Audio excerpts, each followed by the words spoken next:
Hello and welcome. This is the Restore Tranquility channel, and my name is Siobhan Reese, founder and CEO of Restore Tranquility, and this is my colleague. Suri McGlone. I am a licensed therapist as well as a certified cannabis educator and coach. And today we're going to be talking about the intersectionality of living with a chronic illness, usually one that has chronic pain connected to it, and one's mental health and how to best manage those kinds of things. And so one of the reasons I wanted to do this topic was because like millions of people across America, I have lived with chronic pain, diagnosed in my 30s with fibromyalgia, but before actually getting a diagnosis, not knowing what the heck it is, what was I going through? Like, why am I in pain and I'm a young person? Like, this makes no sense.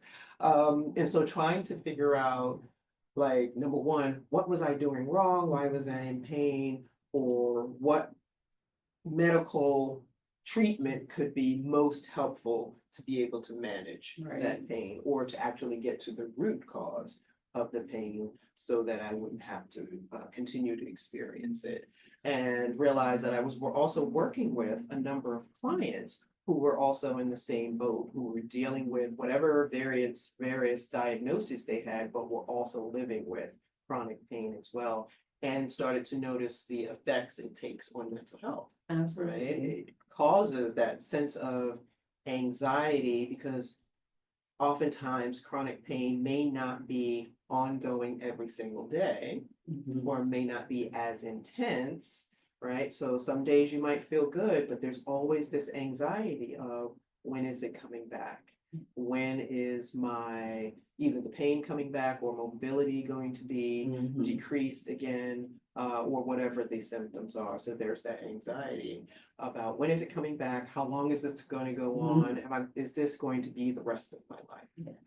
So, and I think chronic pain is it needs to be understood that it's more than just a persistent ache. yep. Like it's so much more than that. Yeah. It's often invisible, it's often unpredictable, and it's very deeply personal because it affects every aspect of your life where, there's this misunderstanding that like literally you can be reaching down to tie your shoe and all of a sudden you get stuck. Yes. Like it's like, oh, I can't, like it just locks up, your back locks up, or something like that, like where it can be like, oh, if I, turn around or like, lay on my stomach, all of a sudden now I have trouble just pushing up to an actual push-up position because my back is like, nope, you can't do that. That's right. Those type of things. Well, and I think people don't like, I get a lot of, when I was going through, like I was a really big athlete in high school, and just having those like small injuries really added up, even doing like physical therapy, and they're like, oh, you should have better range than this. You're young. I was like, I don't know what to tell you. This hurts, So just getting to that, understanding that it goes a lot deeper than just a ache or just a little pain. It can sometimes be a shooting pain. It can sometimes be a pain that like is a knot or a locking feeling where your mobility, you just can't move anymore. Right. And people, I hate to use the word, but gaslight you. Totally. Gaslight you saying, it's not that bad, you can do it. Like, yeah. Or they see you on your good days or your good part of your day. Yeah. I remember when I was working for the federal government, there was a day in particular, started normal, didn't have any pain in particular that I could have identified. I got halfway through my day and I remember it was just past lunchtime and I was working on something at my desk on the computer and I had printed something at the printer. Now, in those days, we didn't have printers on every desk. So you had to get up and go to another part of the floor to get whatever you printed. So I got up and my whole left leg like hitched in pain. And I couldn't even hide the limp. Yeah. And it was one of those weird moments where like I went and got the paper, my supervisor saw me and she was like, are you okay? I was like, because I didn't want to have to talk about it. Yeah. But it got so bad, like over the next hour or two, that I literally had to leave work early. But the day had started perfectly normal. Yeah, and it can really come out of nowhere, like you said, Yep. like completely unpredictable. Yep. But it doesn't just disrupt like the day to day, it disrupts the day to day, but it can disrupt your sleep. It Yes. can disrupt your focus, your mood. That's right. Just imagine having that pain shoot down your leg. Yep. And all of a sudden, today's not a good day anymore. Like I can't focus and get this report done anymore Exactly. because I'm literally in pain, but people don't recognize, they don't see that. Right, right. There's an assumption that, like, if you're not laid out literally, Mhm. that you should just push through. Yeah, And that's that. yeah. But pain affects your mental health. The other piece of the anxiety is too the depression, Yes. right? Like you have this ongoing thing that comes up for you, and it can really affect your mood and cause your mood to be much lower than it normally would be at its baseline. Because again, there's so much unpredictability. And you know, I think that also might be where a lot of people don't recognize it as chronic pain Right. when it comes to depression, because then all of a sudden you're like, okay, I made these plans, but then now my body hurts. I don't Yeah. want to get out of bed. And it might not be the fact that it's that kind of like what came first, Yeah. the depression or the chronic pain. Like That's which right. one, which one is actually keeping me in bed, but to always feel like you have to cancel the last minute because you're literally in pain. That's right. And feeling like, well, that person always cancels the last minute. It's like, but they might have other things going on. So being Yeah. able to recognize and be like more mindful that there's other things than meets the eye, right? There's so many True. things outside of that. True. And the fear of isolation, because when you have to cancel so often or cancel at the last minute in Mhm. particular, you wonder if you're running the risk of not being invited to things, or not being Absolutely. invited to places because people feel like, well, she's not going to come anyway. Mhm. He's not going to bother anyway. But they're not fully aware of what's going on for you. Yeah. And let's face it, most people who live with chronic pain aren't talking about it a lot. Nope. You know, you might mention it, your close people might know about Yeah. it, but the larger friend circles may not know what your diagnosis is and what you're dealing with. And so they make assumptions. Yeah, and I think it also is like the severity of it, Mhm. the prevalence of it, of not understanding that, oh yeah, maybe my back hurts sometimes too. Like, no, this is a little bit more than just a little bit of back pain. This is a shooting, stabbing, sometimes pains, Mhm. blinding pain where you can't focus on anything else. That's right. That's right. And like literally all you have to do is lay down. Yeah. That's all you have to do. Yes. That's all you need to do is just lay down. Heating pad on deck, just right under it, right? Just ready for Yeah. that. Exactly. But I think also recognizing that it's not, chronic pain is not like just a one size fit all. Like That's right. it feels different. There's different aspects of it. Like for me, it's my back. It's my back and maybe sometimes my knees. Like I'm starting to recognize when I'm walking. It's like, but it also, it's so funny. People laugh at me about this, but it's sometimes connected to the weather as well. Yes, it is. It's that humidity that gets in the bone. Like it's just, Yes. it makes The it weather so could change. I different. remember dating someone who's former military, so he had a hip replacement Mhm. done before he left the military. And man, when it would rain or like attempting to rain, Yeah. he knew it was coming. No, but for He always knew it was coming. it fluctuates. It really fluctuates with even just the environment around you. Yeah. Which is, I mean, I can assume that's probably also why, like, when people go to retirement, it's easier to move to those places that have less humidity, Yes. has better, sunlight, things like that, because it feels better. It doesn't Yes. have to like draw upon that like draining feeling of that Exactly. exhaustion. Exactly. So yeah, key things to think about when you're dealing with chronic pain or chronic illness in general. So that's the emotional strain. Right. What about like identity? Like for you, how did your Mm. identity change being an athlete when you were younger and then living with pain? How did it change how you identified it? It really messes with your mind, honestly, because it's just like especially when it's more of a group activity and you're Mhm. kind of going through different things, you're just like, I used to be able to do all of this. Calisthenics was not an No issue biggie, for right? me. Yeah. But now I can barely do a plank. Like, what do you, Yep. why does this, and it's not just because, I just don't work out, but it's like literally that there's pain shooting up. Like it has gotten immensely harder and kind of like that it's that shift of, I'm not able to do this, like, why not? Mm-hmm. And people are just like, everyone else is doing it. People that are, Yeah. you know, even sometimes that idea of people that are that have more like more weight than me Yeah. are able to do this and you're not. Mm-hmm. What? Then Why what's wrong not? with you? Exactly. Yeah.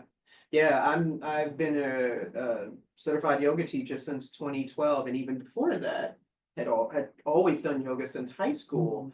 But then there would be days where I'd be in pain and couldn't do a full sequence. Yeah. And so it's a weird feeling when here it is, I'm a teacher and I'm going to be in front of a group of students to teach a Mhm. sequence that I know because I created the sequence, but my body is telling me that pose and maybe even that pose Yeah. are not going to be good for you today.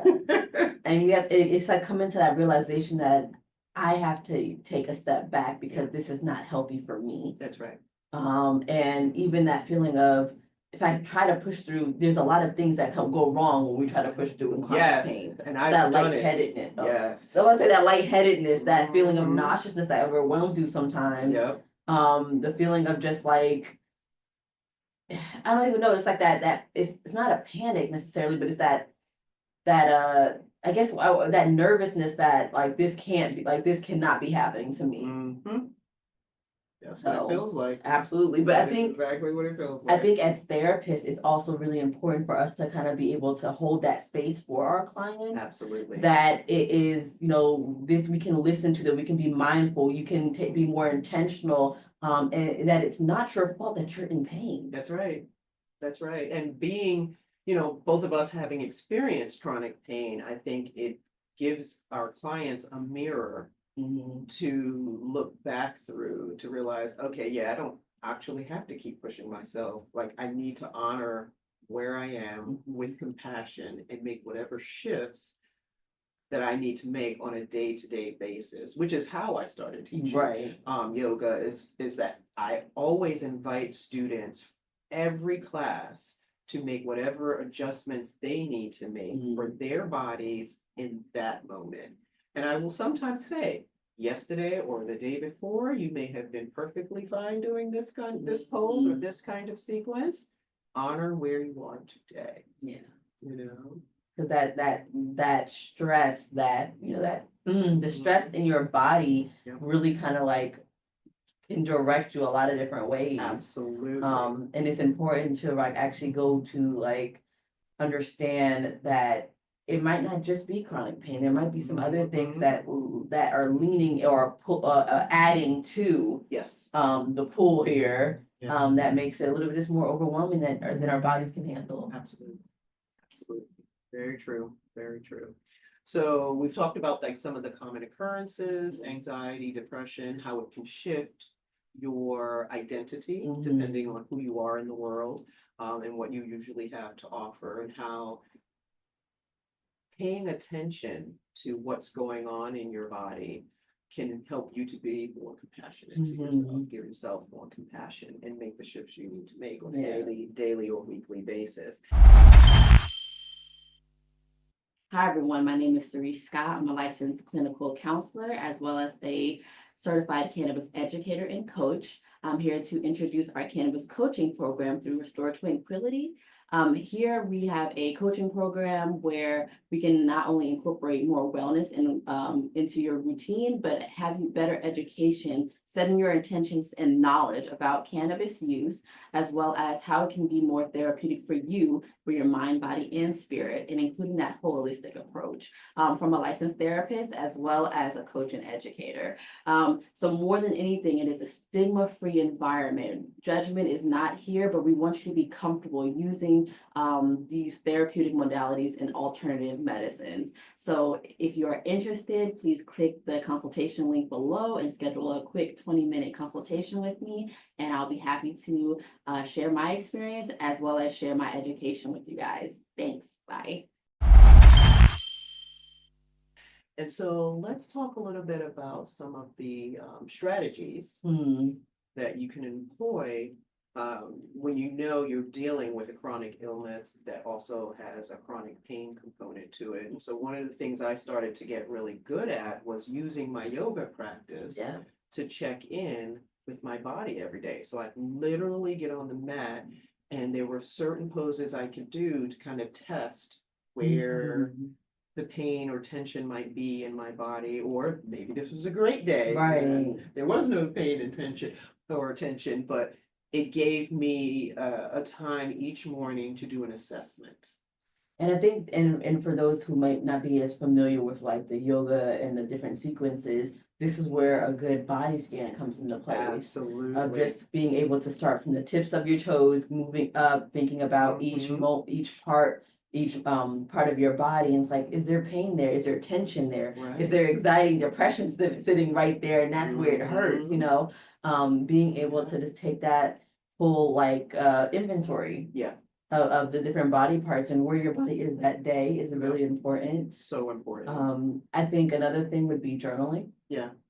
Journaling, you know, just 'cause Yeah. I think I always make this like little bit of a joke with my clients is that, you know, when we are thinking, having all these different thoughts, Mhm. our mind is literally like a Windows tab. And there's so many tabs open, all those thoughts, all the tabs, and they get smaller and smaller. Yes. Literally you can just see the icon, the X button, that's all you can see. Yeah. And until you actually journal it and just say, hey, today was a rough day, or today was a good day, or hey, I didn't feel as much pain as I did yesterday. Your mind's able to close out that tab, Yeah. and you can finally like rest in it a little bit better than having all those things open in your mind constantly racing. Absolutely. And journaling is also a great way to just vent. Let I it out. always like, just open a clear page and stream of consciousness, Mhm. yell into the ether, because some days you need to yell into the ether. Mhm. Or go into your car, roll up the windows, close the doors, and Right, yell into your car. right, absolutely. Because it can be frustrating, Very and so frustrating. journaling can be part of that release Mhm. of that. I The always, other, oh, sorry, I always make sure that my clients know, especially when they're having troubles doing just the stream. I was like, just choose a word, even if it's a cuss word, just choose a word Yep. and like put it multiple times, you know, maybe go over the same one, make it real depth, making sure that it goes through the second page or whatever, like make it sure that it matches what you're actually feeling and experiencing on Absolutely. paper. Absolutely. Well, it helps, it helps. does. It absolutely does. I think too, allowing for like when you're having that kind of release in your journaling, Mhm. allowing for you to also have that release with either a trusted person in your life that you talk to, or that can be a therapist. Sometimes it just needs to be a vent session. It may not feel all that productive past it just needing to be a vent session. Absolutely. But some weeks when you're dealing with chronic health issues or chronic pain, you just need to vent, Yeah. you know? And I think also thinking about how we focus about trauma being in our body, right? Mhm. Sometimes that gentle movement needs to just be shaken out. Like you just Yeah. need to shake it out, literally, Mhm. literally shake it out, Yep. move some type of way, jumping jack, something that's just going to literally like get it out of your body so it's just not stagnant. It's just Yeah. not stuck right there. That is true. That is true. Movement can be very helpful depending on what the chronic issue is. Right. And where it is. And where it is, yep. Also to move that energy along is breath work is another way. Like maybe you can't do jumping jacks or go for a walk or do a yoga practice, but you can do some breath work. And do you mind telling our listeners a little bit more about breath work and like what does that mean other than breathing? Like the Right. basics of breathing, what does that mean? Exactly. So breath work has a number of different layers to it, but in the yoga tradition, we have our physical bodies, which are, are tangible. We can see it, touch it, move about the world with our bodies. And then people understand the energy of spirit, right? We all have something within us that is forming our consciousness, right? Our ability to self-observe and observe the rest of the world.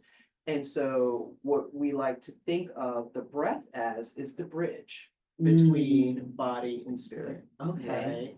And so the breath is our energetic body. It can connect to how we feel emotionally.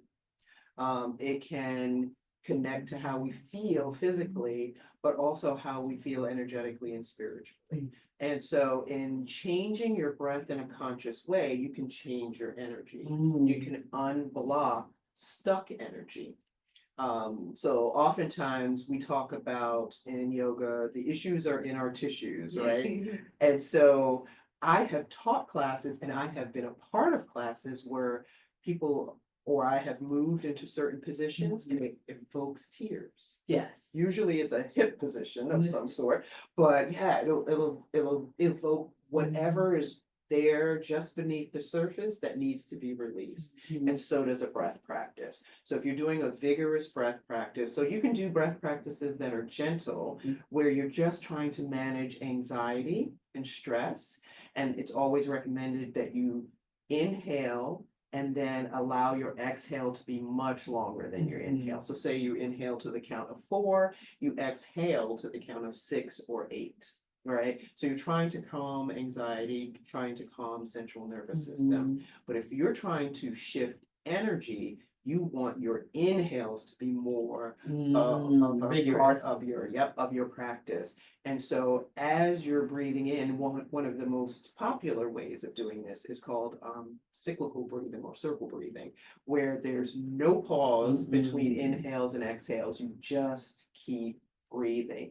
And what it does is it ramps up the energy in your body. It helps you to release energy almost as good as going for a run if you were a runner. And I think if I'm not mistaken, that when we talked about that circular breathing, it was kind of like that they also saw it in infants. Oh yeah. That's how they naturally breathe to get that out. But as we grow older, we stop breathing that way. Exactly. Natural. Like, it's not our instinct to do that breath, but to bring it back, it's like really synergy, like just moving throughout your whole body. Yeah.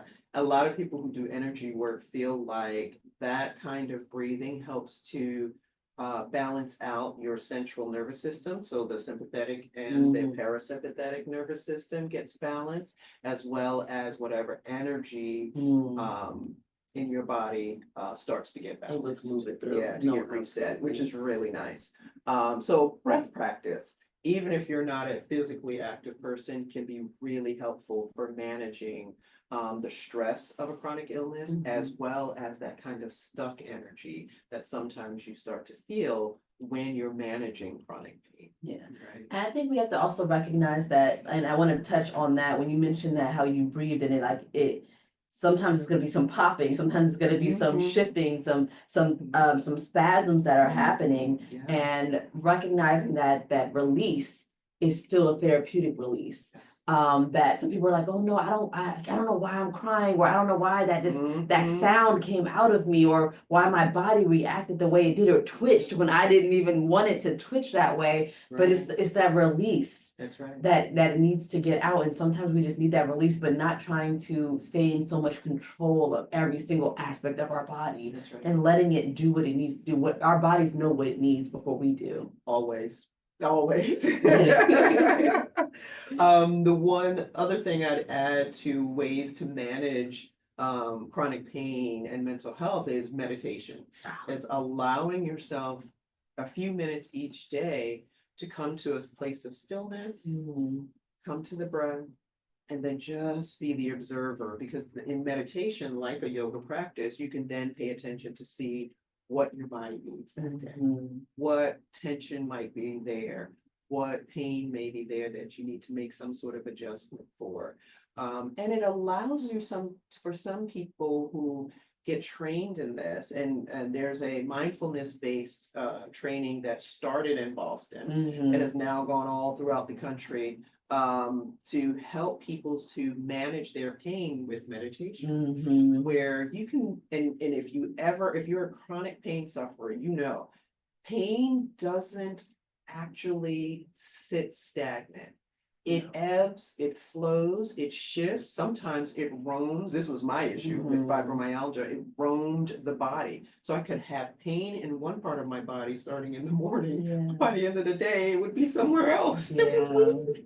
But what mindfulness meditation will do, it will allow you to drop in and look at the pain, observe the pain, almost like see the color, the texture, the Oh. mood, the energy of the paint. Oh, I play with that a lot with my Yeah. clients. I'm just like, what does that feel like? What shape does it have? Is it in Mhm. a box or is it overflowing? Is it Right. spilling over constantly? Is it more of a cloud or is it more of like a slime? Like I play around with all of that and I love it. And then you look at them and be like, what? I'm like, is it yellow? Is it red? Is it purple? Like Right, because even the color, like if it's Mhm. red, that interprets to me that it's like inflamed, it is Yes. on fire. But if it's yellow, it might be calmer, right? Mhm. Might be Or it really might be dull. blue, right? Yeah. Or it might be blue, so it might just be a dull light, Mhm, you know? mhm. So pain ebbs and flows in a meditation practice will help you know, okay, what kind of pain am I dealing with today? Yeah,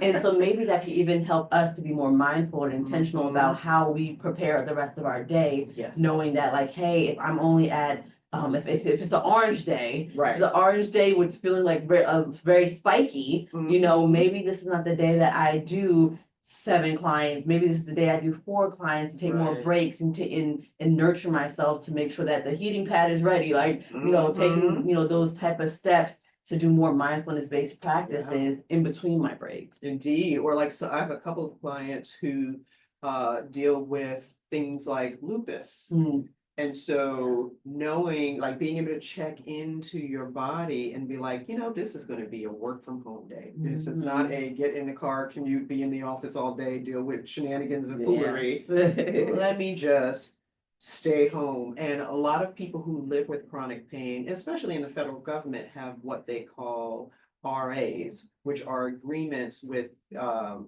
your agency or your department and supervisor for reasonable accommodations. Okay. And so in the workspace, you get reasonable accommodations for disabilities, and certain chronic illnesses fall on that list of disability. And so knowing that there will be some days where physically it's not going to be comfortable or convenient to come into the office, but your mind is still working, so you Yeah. can still work from home, that kind of thing.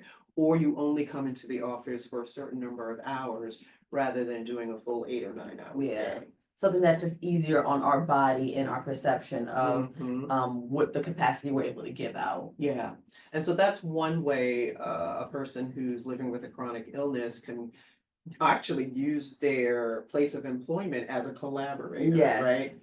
Most people, you know, I'm in my 50s, and anybody who's in their 50s and older used to be trained to not talk about their medical issues at work. Yeah. And so there was a lot of stigma around having chronic issues. Now, the generations who are like 50 and younger have no problem talking about these things at work. And the workplace has gotten to a better place of making reasonable accommodations for people so that they can either be in the office and work more comfortably, or have the kind of agreement where if they needed to work from home, they can. So it's been a nice shift in the last 20 Yeah. years, I would have to say. And just recognizing that there are more resources out here. Mhm. Not that everything's perfect, and we have every once in a while, depending on if it's a private company, public company, Mhm. you know, they have different policies and regulations. But being able to be mindful and just ask for those type of accommodations when it's Mhm. needed, when it's necessary. Yeah. Because the thing is, you shouldn't have to suffer by yourself or just suffer through it in general. Right. There has to be something that kind of gives leeway, because you know we still have to live, we still have to pay bills, we still have to, like, no one's, you know, giving us a pass for that that chronic pain. But the thing is, we live with it every single day and have to struggle through it sometimes. That's right. That's right. So another way to collaborate is if you have a medical team, doctors that you work with, specialists that you work with, you want them to all be connected. And if you also have a therapist, allow for your therapist to be connected into that team of care that you have brought together for yourself.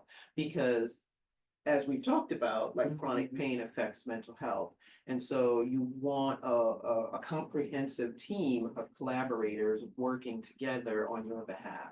Absolutely. And I think it's so funny because I think that we've gotten, like, I remember going through school and they're talking about how you have to collaborate as a team, but then actually getting out Mhm. into the workforce, it's like no one really collaborates that much anymore. Right.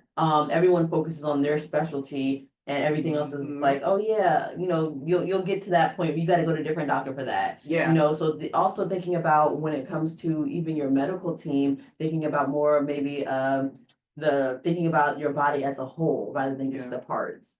Absolutely. More like the neuropathic, natural holistic doctors that are still doctors. Don't get me wrong, like they're still doctors, but they look at you as a whole person That's right. rather than just taking parts. Exactly. Exactly. And those Helpful. doctors are also able to be looped into your whole Absolutely, yes. treatment team and of collaborators. And that's important to have. You want a group of people working on your behalf. Yeah, You not know? just, one part, this part there. My leg doesn't, my knee doesn't have the same thing as my back versus my migraines, like different things, but Exactly. understand that that can all be connected. Like you can have, because you have chronic pain, maybe more in your knees, then that might be causing you more migraines, things like that, or maybe more stomach issues because you already know it's coming. Exactly. That anxiety, again, all of this is really connected. So That's right. recognizing that it's not that chronic pain can impact your mental health, as well as even the medical side of it. There's so much more than what meets the eye, honestly. Absolutely. So that's pretty much what we Yeah. have to offer on this So- topic is like really allowing yourself to be the observer of your own Mhm. body and your own experience and Tracking your experience. yeah, Making sure you're writing it down, journaling. Yeah. What are the things that work for you that did not work for you? exactly. Different things, even like for anti-inflammatory, like thinking teas, thinking Mhm. movement, gentle movement, yoga, breath work, journaling, like all of Yeah. those things can help you to get to a place, get to a point where you can live with chronic pain. Exactly. Allowing yourself to check in and just ask myself, what do I need today? What do I need today? So that you're always the first to give yourself some compassion. Always. needed. It's always needed, for sure. And then, pull together your team and figure out what kinds of practices work best for you. The fact that, one person may be able to do hikes on the weekend and another can do yoga and maybe another with chronic pain is doing some other activity, you want to check in with yourself to figure out what's your capacity and know that that capacity will likely change every day, you know. And being able to recognize that we are here to help. Professionals are here to help, but we have to actually know what's going on to help. Exactly. So you got to start it there, and one day at a time. That's all we can do. Indeed. So thanks for listening. Again, this is Restore Tranquility. And if you have any questions, you can put them down into the comment section and we'll see you in the next video. See you next time. Bye.